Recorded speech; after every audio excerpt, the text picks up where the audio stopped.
What if a single word in the Bible was never meant to be there? What if that one mistranslation shaped how entire cultures understand love, faith, and identity? That mistranslation happened in 1946, and for decades it has been repeated, defended, and weaponized. Now we're tracing how that moment continues to echo across churches, classrooms, and countries. We're exploring how misinformation about Scripture spreads and how critical thinking, education, and honest dialogue can help us see the bigger picture. This is the 1946 Culture Shift Tour, UK, a journey through language, belief, and the stories that shape us. In today's episode, we are talking with two British filmmakers, Lexi and James, and learning about their new documentary film, Outlaws. Lexi Powner is the co-director and editor of the film and has worked across documentary and branded content. With a deep commitment to justice-centered narratives, Lexi shapes projects that amplify unrepresented voices with honesty and imagination. Outlaws is her first feature as director and second as editor. And James Lewis, a filmmaker and the founder of The Good Side. James brings 20 years' experience in journalism, cultural storytelling, and impact communication.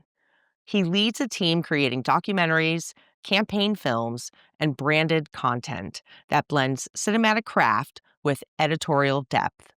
His work spans 30 countries and includes award-winning films like A Better Place and Celebration Day, grounded in access, trust, and audience insight.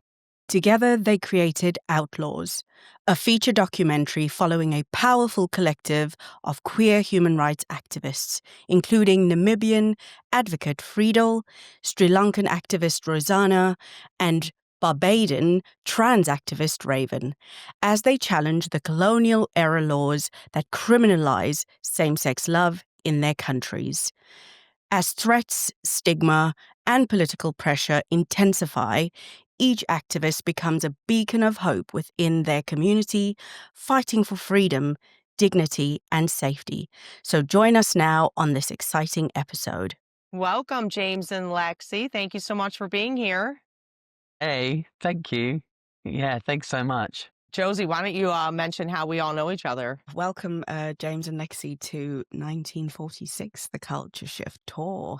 The connection here is obviously through Kaleidoscope Trust and Friedel.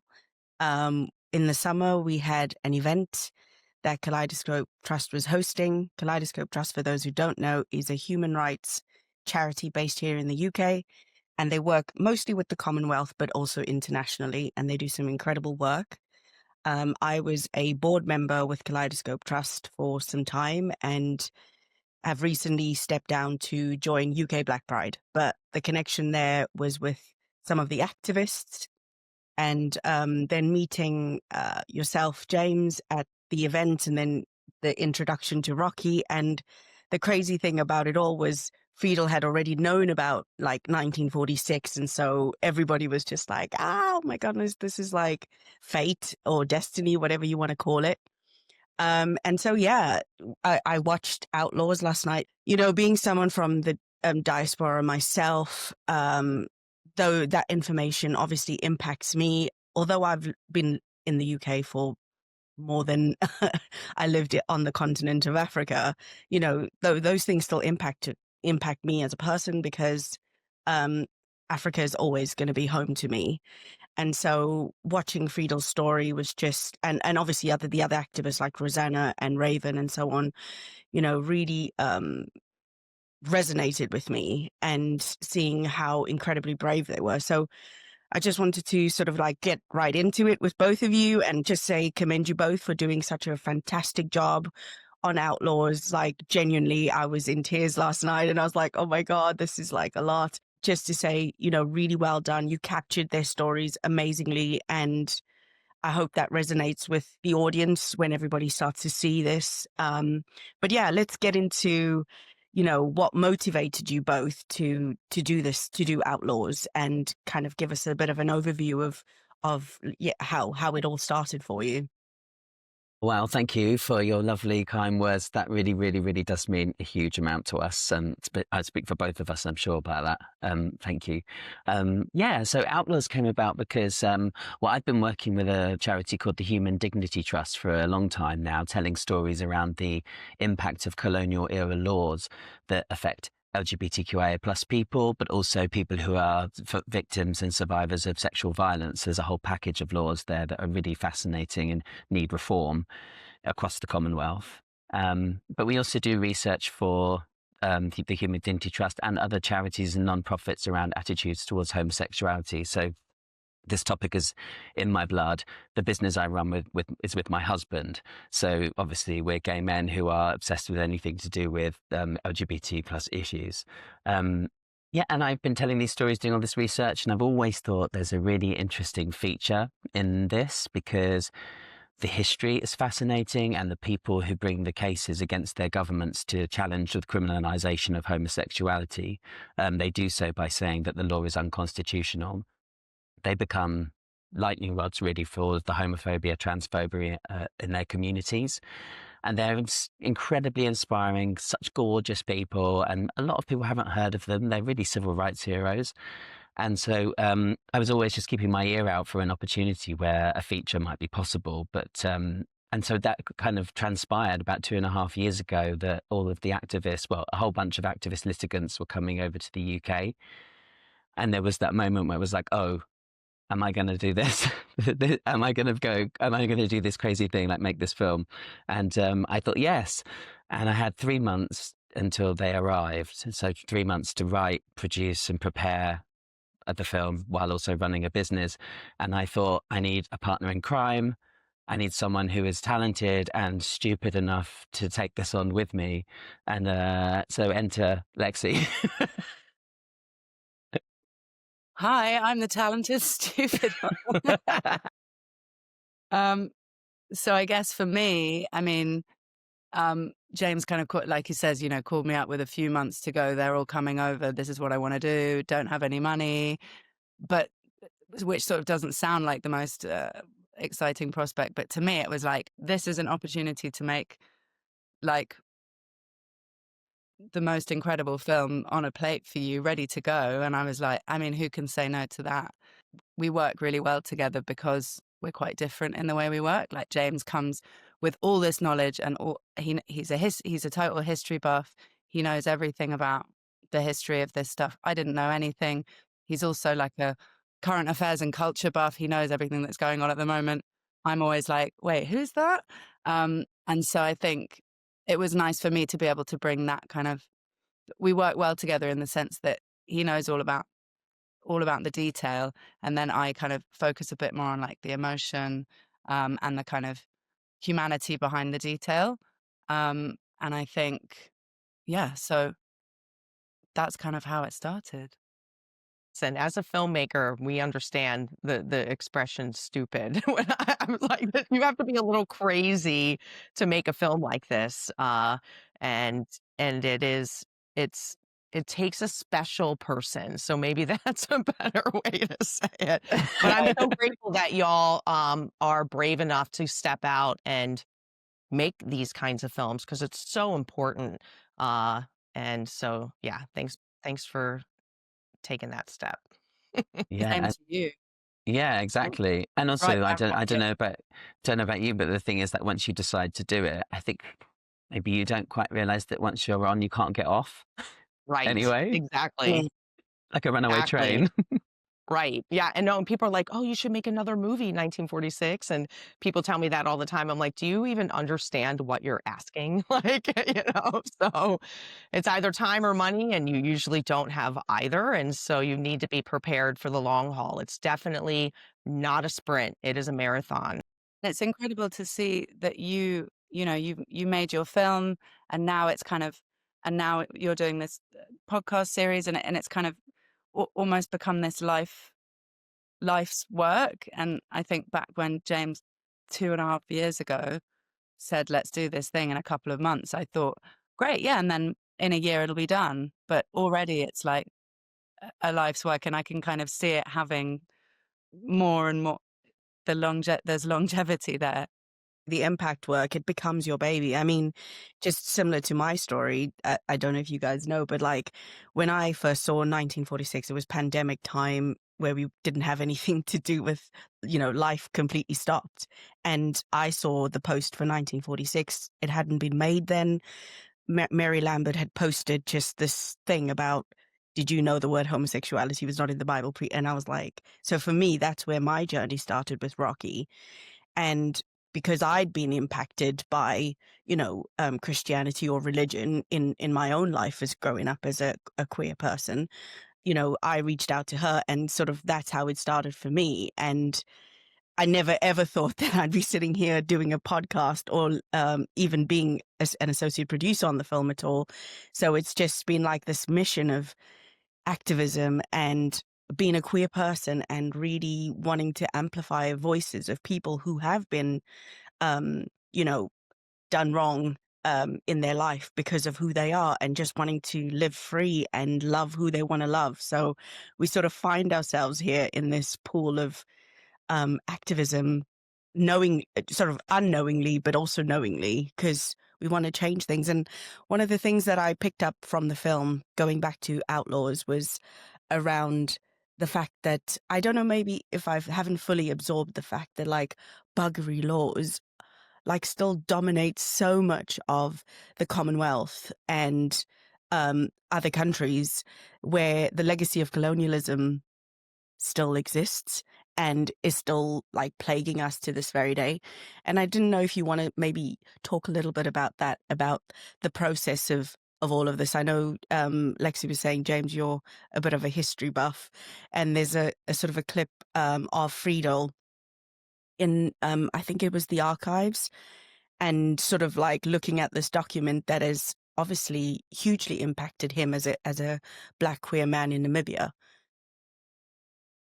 Yeah, that scene is so pivotal. I think when we organised to go to the Parliamentary Archives and look at these documents, I don't think we realised how emotional that moment would be, actually. And it was a really big moment for Friedel to look at that piece of paper, because as much as we understand what it's like to live in a culture, grow up in a culture that is demonizing and and has lots of discrimination in it, it's not the same as being criminalized.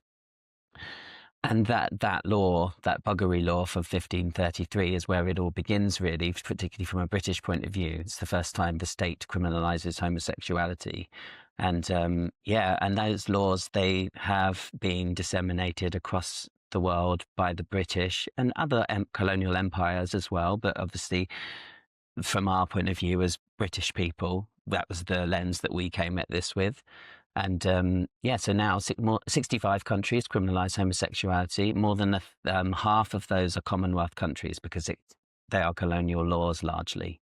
I think one of the reasons we made this film is that a lot of people don't know that many countries criminalize still, and maybe particularly in the global north, and they particularly don't understand the colonial legacy. And we're not asking people with this film to feel guilty or to feel shame. We know that guilt and shame are very negative emotions that we do not need to hold on to, but we want people to have more awareness around this history and where these laws come from, and for us to have a bit more compassion and more understanding about particularly things like attitudes towards immigration, because all these things are linked. People move across borders to get away from terrible, dire situations, and when it comes to the queer community, that's because of these laws, Yeah. Lexi, did you want to add anything to that? I think you summed it up beautifully, and it's really nice, Josie, that you picked up on that moment in the film, because that for me is like, that's almost everything you need to say. Like, you have Friedel who's standing there in front of these documents, and he says, these are the laws that I wake up to every day. And he also says, and most people think that these are Namibian laws. And you can see quite plainly that they were laws created by a white man hundreds of years ago, who then came over. That's what's great about Friedel. He always has this way of putting things in the most kind of like, I've almost got goosebumps Exactly. now, because that's the essence of it, is that, and that's hopefully the kind of, and that for me was something that I hadn't really connected with. So I hope that in the film, when people you just see it clear as day, much like some of the moments in 1946. It's just like, well, there it is. Kind of evidence, really beautiful. You all set up Friedel so well in the whole film in the beginning. When I shared the link yesterday with Josie, I had already seen the film, and I remember texting James right away, and I'm like, I'm already bawling. I'm 6 minutes in, and so I sent the link to Josie, and I rewatched the opening yesterday, and I sent the same text to Josie. I'm 6 minutes in, I'm already bawling, and then like 2 hours later, she was watching the film, same message, already bawling. So what an amazing character to follow, a person to follow, and his story is just so inspiring. But you really did nail it for a documentary, like opening right away, just bringing us in, and then later seeing that scene in the archives. It's just like, wow, it really just puts it all into perspective. It's like you can feel yourself spinning in that room, looking at all the history. Mm. And then linking it back to, was it King Henry?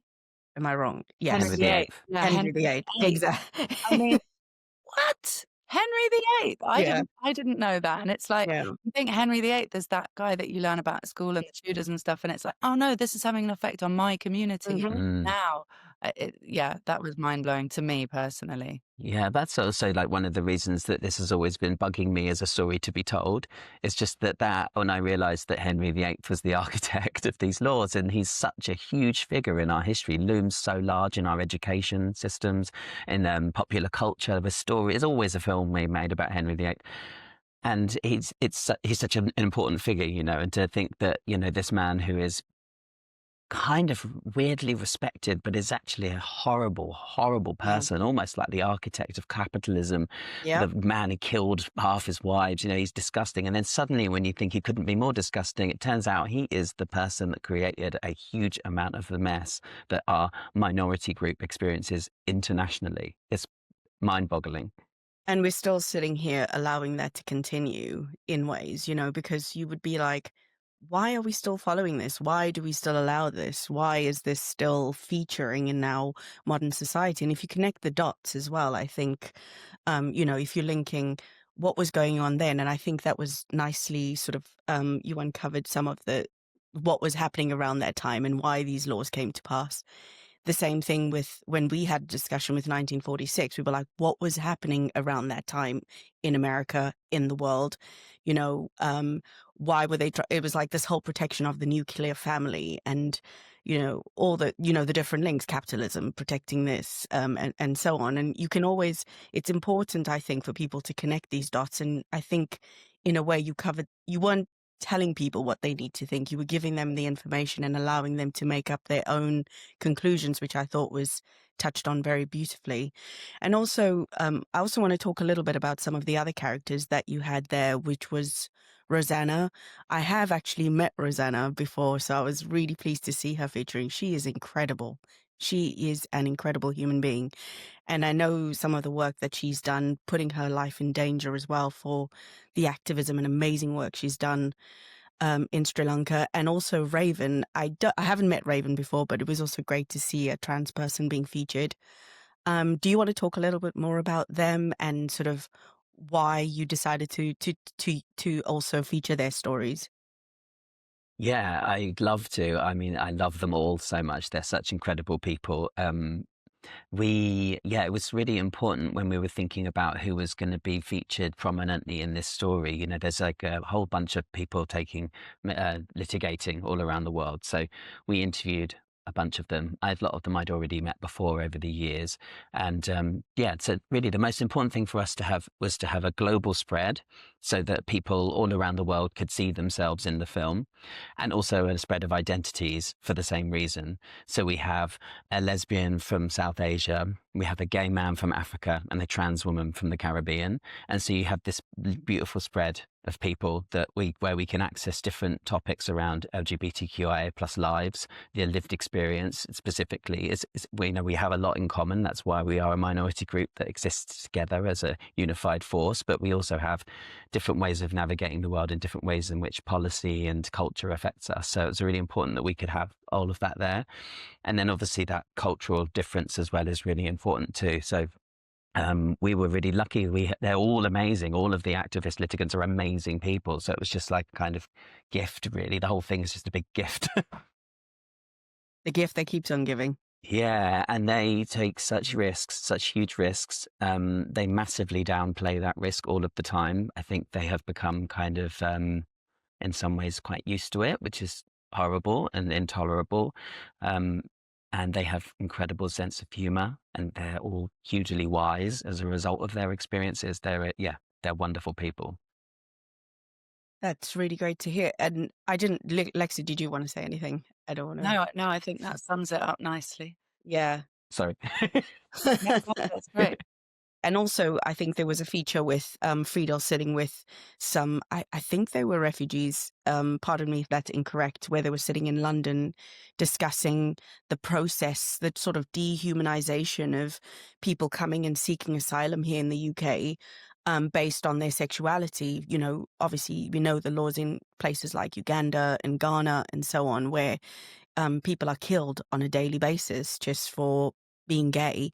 But coming to the UK and seeking a safety or a safe haven, and then having to prove that you are gay, and like how dehumanizing that is. Again, just I don't know how. Like for both of you, you know, obviously filming this must have been very emotionally taxing. I wondered how you felt about like hearing those stories, and obviously thinking about the time you filmed this and then where we are now in the UK and seeing how everything is happening and unfolding here when it comes to trans rights and just generally with the LGBTQ plus community, and also I think more wider thinking about what's happening in Europe specifically. What I would just quickly say is that in our film we wanted to make sure that we weren't tying it up in a kind of neat bundle at the end and kind of insinuating that, okay, these were laws from years ago, but people are fixing them now, and then sort of,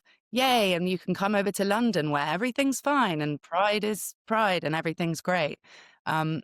Because what we learned is that people do come to London, they do flee back to this nation that has been called their kind of mother nation. They come here thinking, okay, well, this is where I can go and seek refuge, and then they find out that it's not as simple as that. As the people in who it's the name of the organization is Opal. They're an amazing organization. And Abby told the story of how he was, put in prison here, and he had all these situations. He then became a lawyer to help other people fight, and there's so much more. You could make a whole nother documentary about that. But I think the point of the point that we wanted to make, and why it comes at that point in the film, is that we wanted to remind people that life it's things are still not perfect in the UK, basically, and we didn't want to paint this picture where all these horrible things go on over there, but we fixed it all over here. We wanted to ensure that we were, shining a light on everything, including the issues that still go on today in the UK. Yeah, and also I would say that in terms of immigration, it's our films, 1946 and Outlaws, they're about similar things, aren't they? They're about the weaponization of morality and the use of values and history and tradition to scapegoat people as a form of political control. And I think that immigrants are normally the people who've really experienced that at its most extreme level, because they are the easiest people to scapegoat, the easiest people to blame. And I think that's a really important thing for people to watch within this film, is to understand the immigrant experience, particularly for LGBT people. And I was looking at something yesterday, and more than a third of people who intend to vote reform are really worried about money. And I'm saying that because that there is a really clear link about weaponizing that fear of scarcity, and saying that those people who are coming in here, we're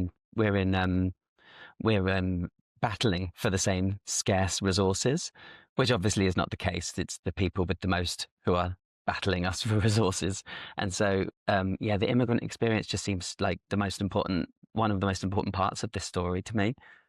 Just to add, and for the audience who don't know, who might be listening to this, Reform is a very right-leaning political party that is totally anti-immigration, and yeah, they have a lot of links with the right wing in America. So that's sort of their stance on immigration. They're very much anti-immigration, regardless of what your issues are or your background or whatever. So yeah, they're causing lots of issues at the moment in the UK. I wanted to also ask your views on, like you were just talking there about people look at the UK and think everything is fine. But we've seen we're still nowhere way forward in terms of conversion therapy, which we were promised as one of the current, you would think, left-leaning governments, which isn't that way. What are your thoughts around that as well, around the conversion therapy discussion and why it's still a discussion and we haven't like completely, abolished that within the UK? Don't know if there is any real good reason for it not having happened. Really, you can understand it when it's when a party from the right is in, because don't have a hugely positive history around progressing rights for anybody. But when it's Labour, then this is low hanging fruit for them. This is an obvious, clear thing that people should be working on, and it wouldn't be difficult to pass. My understanding is that it wouldn't be difficult to pass. I know there's a huge amount of work being done in the Labour LGBT plus group. I don't know what their name is, actually. It might be something like that, actually. But it's not good enough. It's just not good enough. And we can't keep relying on courts and litigants to take on these cases. It's hugely risky to them. We see this all over the world. There's, I think it's Colombia. There's a huge movement there to pass conversion therapy laws, and they are pressuring their government to do the same things, pass the laws we want to happen here. And they're doing it that way because they're sick of going through the courts. They're sick of having to litigate. It's expensive. It's emotionally costly. It endangers lives. And there's no excuse in this country. We have a supposedly progressive government in. It is time to ban conversion therapy. It's just that there's no good reason for them to not have done it. Yeah, and just to pick up on what you said before, Josie, just about all of these scapegoat issues, and I forgot to speak to your point about trans rights in the UK now as well, which is obviously, again, speaking to the thing of not everything's perfect here. We're also, experiencing the scapegoating of trans people, especially kids, as like a political football. And so, yeah, just another sign that life isn't kind of all rosy. There's still a lot to be fought and won over here. There is a lot to be hopeful for, in that I think the political landscape in the UK has been this, there's been this sense that everyone is sliding to the right and no one cares about trans people. And actually what we're seeing when somebody like Zach Polanski puts his head over the parapet and makes positive statements about trans rights and then gains a huge membership and is rising in the polls, that means that actually the concerted efforts by people in power and the gatekeepers of our media are not right about how people feel about other people in our communities. We just want fairness. Exactly. And also to speak to that point as well is, where we have left-leaning parties, and for the audience that are not based in the UK, just to say, there are some left-leaning parties and people are starting to take back control. The issue we have with right-leaning is that they have the money, so they can get onto the platforms and the media and get, things out there. Left-leaning parties depend on their audience, the people who want to join, and they sponsored from people's own money. It doesn't come from big corporations and so on. So although these right-leaning parties might seem big, it's purely based on the fact that they have more money coming in and they can access these social media platforms and put adverts out and all of that is very costly. Thanks for that. And also, yeah, I mean, it's good to see we have other alternatives, and hopefully, with I think there's they haven't yet fully named themselves, but they called our part. Is it your party? Sorry, which is the Jeremy Corbyn, Zara Sultan, and so on. They again similar voices and totally, LGBTQ plus, rights friendly, if you want to call it that. Yeah, I'm kind of wondering, it sounds like when you were talking, Josie, there's a lot of similarities that are going on in the US as far as like who's being funded and who's getting able to have their voices amplified. And, people that might be more Democrat. Oh, don't use the word socialist. Now we've got a Democratic socialist that just got elected in New York City, that are more dependent on the people to run those campaigns. I'm actually curious on your perspective on the church in all of this. We've talked about some of the political parties. Where does the church in the UK land? Did you look at that at all in making this movie? I know it came up a bit, but in impacting these laws, because the church is very much a part of it with Christian nationalism in the US. What's going on here? Yeah, what's going on here? Good question, actually, because I think that even somebody in the church might struggle to answer that question. Massive schism in the Church of England. Lots of people with very different opinions. Nobody knows which way to land. There are loads of progressives within the Church of England. One of my best friends is a vicar, and she's very progressive, very supportive of LGBTQIA plus rights. She's the most amazing woman ever. And we talk about this a lot. And they have a problem because the Church of England looms large in the Commonwealth as well. And because of the influence of political conservatives, Christian evangelicals, Russian Orthodoxy churches, all of these people, all of this major global kind of conglomeration of regressive bad actors are influencing everybody all over the world and causing this backlash and having everybody slide to the right, as you know, you definitely, this is your work as well. And so what that means is the Church of England, particularly in countries in Africa, is now rejecting anything to do with the pro-LGBTQIA plus rights. And the Church of England in the UK is trying to be more progressive. And so there's this major split. I'm probably simplifying this horribly because I'm not a Christian and I'm not in the church, but this is my understanding.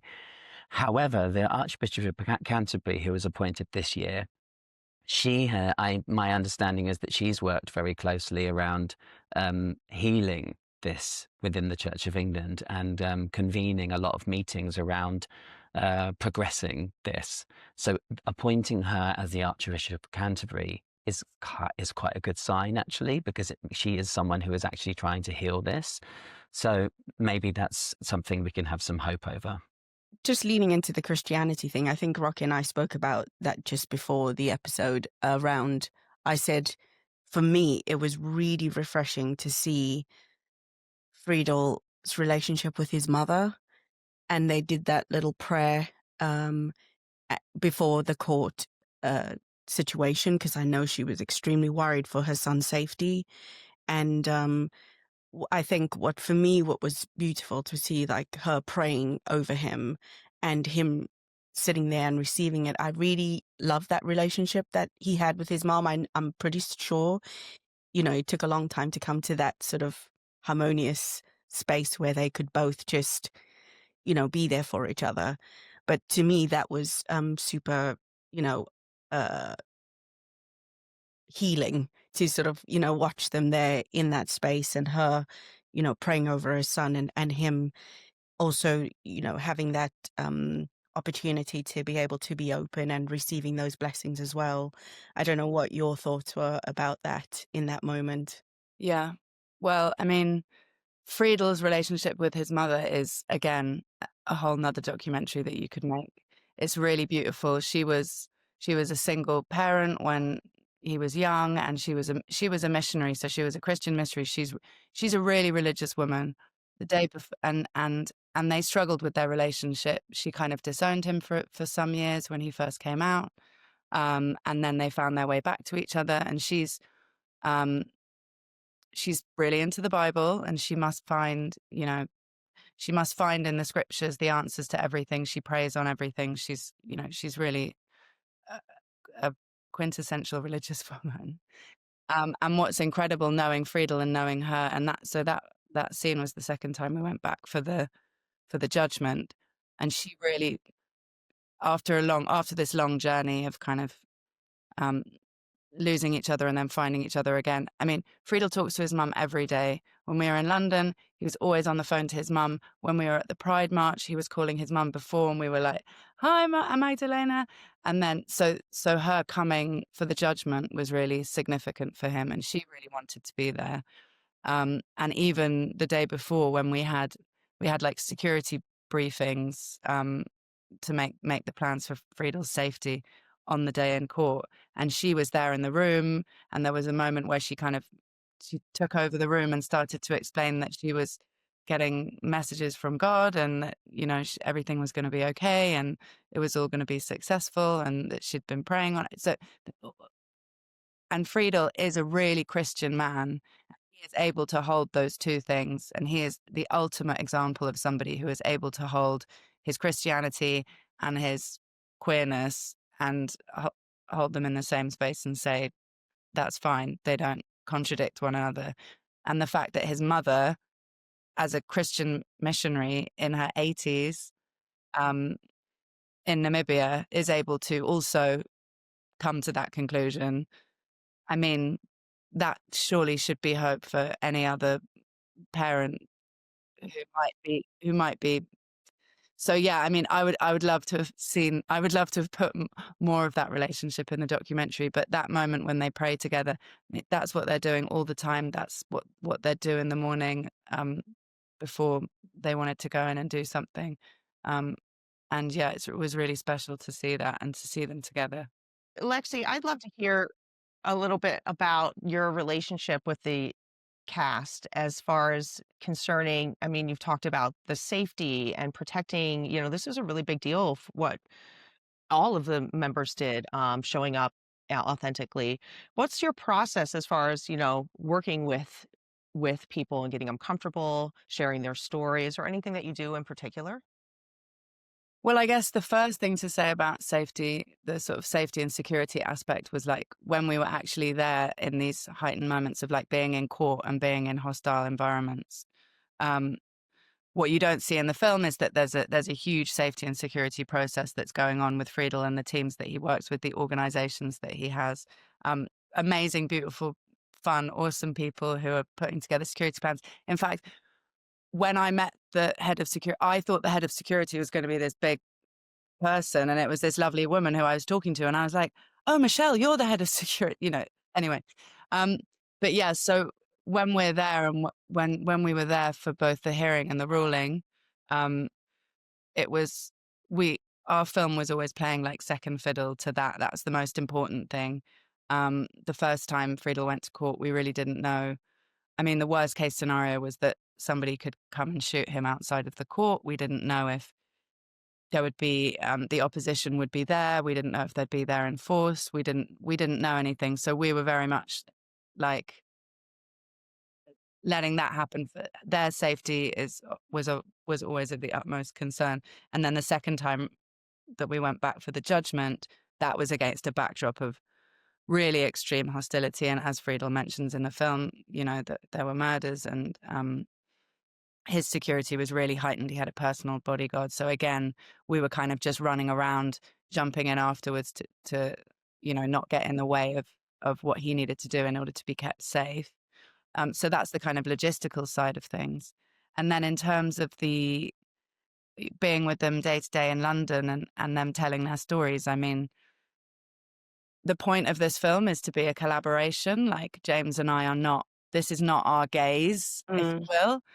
This is not our kind of balanced argument looking at two sides of the story. You know, this is just us helping them to tell their stories. And that's been really, really important to us from the very beginning, especially being two white British people, cis people. And so when we're in London, and whenever we're with them on set, first of all, we made sure that the crew was representative, and that we always nurtured a really calm and open and vibey, friendly environment. We were never sitting them down and forcing them to say certain things. And I think also because it's a collaboration, we are led by them, and the way that they are is the way that they're represented in the film. So when Friedel talks about, I mean, being so badly beaten up that he lost almost all of the teeth in his head, you know, you could really, like, if you were like making a certain type of documentary, you could really like dig into that and be like, Friedel, tell me more about this, you know. But we didn't want to do that because that's not how they communicate. And so we were always led by, we didn't want to make a kind of doomy, gloomy film. We made a choice not to have like horrible scenes of violence against people and that kind of thing. We wanted to be led by the way that they tell their stories and the kind of lightheartedness and joy that they bring to it, and the positive angles that they bring to it. And to be honest, they really downplay all of that. I mean, Raven, you know, saying that she got a few death threats is like, no, like it was more than a few death threats. And Rosanna's had horrible encounters, and obviously Friedel as well. So yeah, we're always taking their lead, and that's really important to us in all parts of the process. And I think for me, you know, watching it yesterday, I think you captured that beautifully. All of it. I think, like, obviously a queer person of color myself, and you could have gone down the route of, oh, you know, boohoo, woe is me, look at me. You know, it wasn't like that at all, which I thought was great. And the word that just kept going through my mind was their resilience to get up in the morning, you know, their resilience to be like, I will not be defeated, you know, not knowing whether they would survive another day because of the situations that they find themselves in, and just putting themselves as a target every single day and making a conscious decision to not give up. So for me, that was like resilience. Yes, I'm going to do this. And I think that was great, the way you captured that in the film. You showed the fact that, yes, they have been victims of hate themselves and crime and all of that, but also then showing the other side of like continuing the fight, continuing to amplify the voices of other people who are too scared to do that for themselves, which was great. Oh, honestly, I really love that you talked about resilience, because I think that captures it really perfectly, what you're saying, because it is a really hard balance, isn't it? Because if you're talking about resilience, you do have to understand the hardship, because otherwise, what's the resilience about? You have to look at the hardship as well. But it's about balance, isn't it? It's about where you balance your gaze. Do you dwell on the hardship for ages and really like hammer it, or do you just talk about it as a route to resilience? And I think that's what we've always tried to do, because that's exactly what they do as well. I love that. And especially that scene where they were all sitting together with is it Opal, the people who came through Opal, and sort of sitting and having a drink and then just talking, but almost laughing about some of the situations that they found themselves in. And, you know, I can't remember, is it Addie, the guy that was talking about it?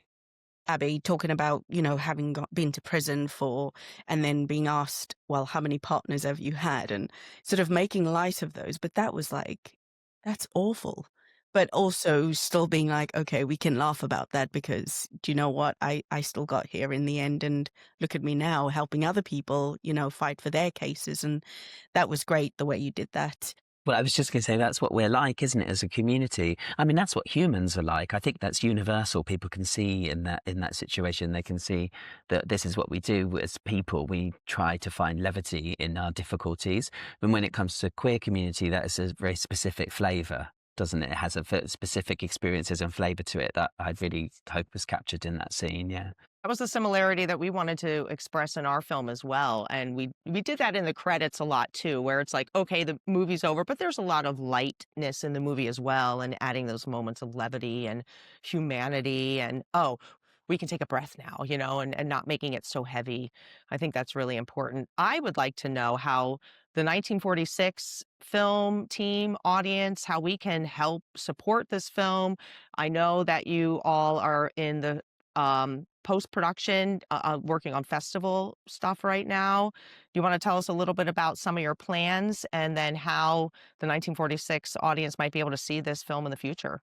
And if you need any funding, let's talk about that too. If you need help. Yeah, honestly, like, I mean, I know that there's people probably listening right now that could help. And if you are one of those people, email us at 1946themovieinfo@gmail.com. But then you guys tell us how we can find you and they can email you. Oh, thank you so much You're for this welcome. opportunity. I Yeah, love your so film. People have to see it. So yes, any way we can support. ditto, obsessed with your film. So as you know, being an independent documentary filmmaker is quite challenging. There's not a lot of money for the type of films that we're making. There's not a lot of money for LGBTQIA plus causes right now. So to sit at that intersection is really a difficult place to be. And so our distribution plan is constantly shifting, but really we're taking inspiration from the incredible work that you've done in getting your film seen. It's really blown the lid off not just my plans, but my lack of plans, actually, I think, because it's very hard. There's so many gatekeepers. It's very hard to know how to get your film seen. But you've done it, and I'm really inspired by that. And what we're going to do is we're going to head to festivals in the early 2026. So depending on when you're listening to this, maybe the film's available, maybe it isn't. But if it's early 2026, then there'll be a festival run, probably quite a short one because we just want to get the film out there. We want to get it on pay-per-view, similar platforms to you, Eventive, and then roll out to more platforms from there, more streaming platforms. But also the film really, ultimately, the film is a tool for advocacy. It's always been designed to be that way. We want as many people to see the film as possible. We would also quite like some money at some point because we've been working for nothing for a really long time, and that's not sustainable. So that's one thing. But, well, really the most important thing we want to do is get it into countries that criminalize homosexuality and give it to people who are working in grassroots organizations, and with their consent, if they want this, they want to use it in their work, then it will be gifted to them to use in their work to try and make change, to try and impact attitudes, try and change hearts and minds, try and make it so that hatred of queer people is not a vote winner, so that we don't have to always litigate, or maybe a parliament could change their laws, as they should, because all of the people in their society should be members of societies, not just some people. And actually, if there's litigation going on, then maybe it could smooth the road and make things a bit easier, provide an opportunity for people to have an open dialogue, a measured, sensible conversation about these issues. So ultimately, if you're listening, watching, what we would like you to do is go to outlawsfilm.com or outlawsfilm on socials, follow us. You could be an early adopter. You can, maybe if it's out already and it's available when you're listening, you can watch it, you can recommend it, you can share it. The film is about how we are all activists, and that can be in very, very small ways. And your support for our films, 1946 and Outlaws, is a form of activism itself. So show your support, and if you can donate, that would be delicious. I'm so excited to share your film and to have more people see it. So you better believe the 1946 page will be collaborating with y'all, and we'll collaborate anytime. So share anything that you have. Keep us updated. And thank you for doing this important work, because as James mentioned, this isn't something to take lightly. It's so much volunteer time. It's so much heart time. Making films like this is not about making money, because there's no money to be made. So the money that does come in actually then continues to support the mission. And that's pretty much how we've been running 1946 for the last 2.5 years. We've been like pretty much a break-even model, which is not bad. At least we're not in the red, which is good. And we're able to do some amazing things. Yeah. And, every time there's a need, it gets met. It's oddly enough, and sometimes the needs are like crazy. So right now the need is, we found out we're on Apple and TV worldwide, they say, but oh no, that doesn't include like New Zealand, because we don't have the film rated. And I'm like, what? So now, for these different markets that we're not on, we have to get the film rated per market. And it's like $5 a minute to get your film rated. And it's a 90-minute film. Do the math, times 12 different markets, so it just doesn't stop to, it's not as easy as people think. But another good thing you mentioned, Eventive. Eventive is a great platform for people like us, because you can maintain the rights of your film. People can go and watch it, and it's not limited all over the world. It was incredible to learn about that, because I haven't been part of this journey, but James has been chugging away at what happens with the distribution. And I think that you guys, like, are such an inspiration to us for what we can do next, having sort of starting to feel like maybe it would be harder than we thought. Endless hurdles, endless hurdles. I think that, ultimately we're not looking to make a profit. We'd like a bit of money to pay for our time, and we'd like to pay off our debts. Otherwise, everything will go back into the impact campaign. So actually, I had a question for you, where you are in your journey. With so many people having watched 1946 and so many people more should watch 1946, what are you feeling and experiencing around impact? Because that's ultimately like the thing that drives us all, right? Yeah. I mean, we're so fortunate to be able to keep the impact going. And part of that then is these conversations to be able to meet new people, not just in the UK now that this show is kind of a focus on, but all around the world. And then still continuing the work in the United States, locally, showing up at pride parades. We have groups that we are collaborating with that show up at events and say, I'm sorry, I'm a Christian and I'm sorry, those kinds of things. But it's really a big marketing campaign to let people know about the film so people can watch the film. And for me, watching the film, the goal would be for someone who may be using the Bible as a weapon to kind of take a step back and realize, oh, maybe I should be a little bit more mature in how I handle ancient texts because it has implications around it. And for an LGBTQ person to kind of have that relief of, oh, wait, I'm not a sin, and we hear that a lot. And so that keeps me going every single day. But one of the wonderful things is we've had an opportunity now that people have seen the film. We have a track record. It's a wonderful film. People have been giving us grants, and we've received 2 grants so far. The first grant we utilized for our road trip around America last year and the production of the first season of the podcast Around America, which was really cool, talking about the dangers of Christian nationalism and the weaponization of scripture, not just for LGBTQ, but women's rights, voter rights, and all the things. Our second grant that we just received, we're actually going to be going to Namibia and visiting Friedel's hometown.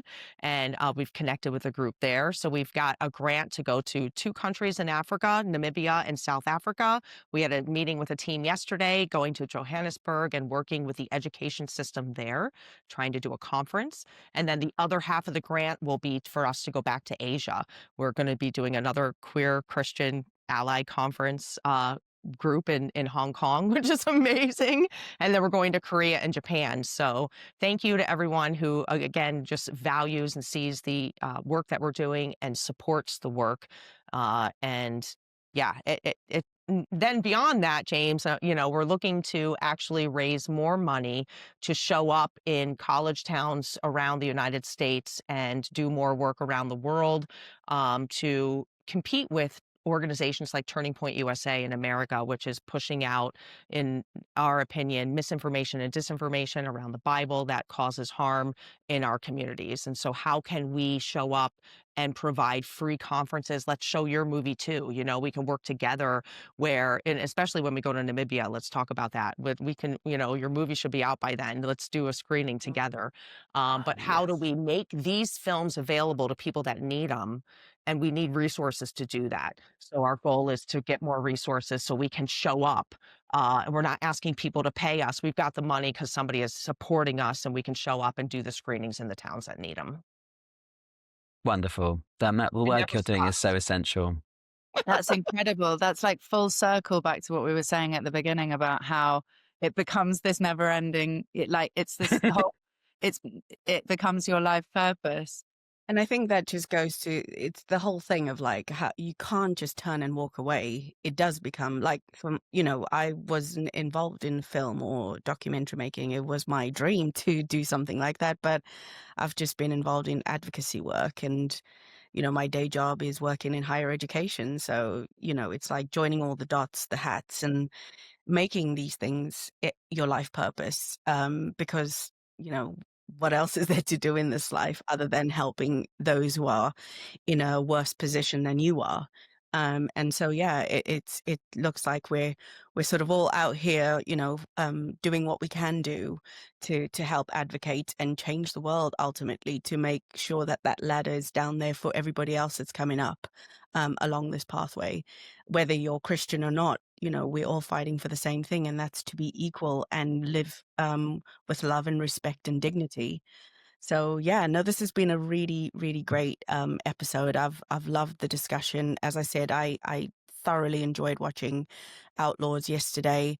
And also just knowing, having met Friedel myself, and James, I met you in person as well, and just connecting everything, and that moment of meeting him and him just being like completely almost exploding when we spoke about 1946, because he'd heard of it, know of it, and yeah, it was just all of that. And I feel I'm really excited about the fact that we'll be going to Africa as well, and connecting with people there. I feel like there's a lot of healing to be done when it comes to this. And so, yeah, for me, that's a really exciting opportunity. And then being able to talk about, oh, have you heard of Outlaws, or, connecting all these different things. And so that people are not thinking about things in isolation, but joining it all up together and realizing and recognizing that, it's time to move on, and we need to keep pushing those barriers, keep pushing and pushing until we ultimately do break free from this stuff that governs us, that we we need to break free of all of this. That's what I say. 100%. It's not just about policy or legal changes. It's about liberating our minds so that we can truly live free.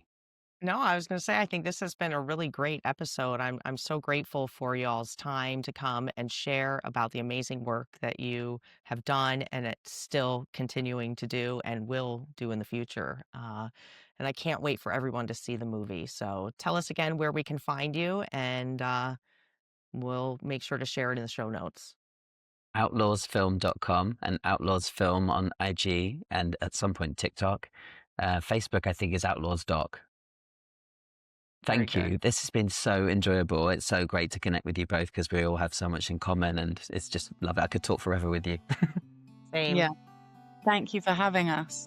Yeah, no, thank you for coming on. And it's been really refreshing. I mean, like I said, especially for myself, whenever you talk about queer issues, queer stuff, amplifying people from the continent and so on, it's beautiful. So thank you so much for your time today, and for joining us. And we look forward to continuing this collaboration connection into the future. And yeah, go out and see Outlaws when you get the opportunity, because it's great. Thank you.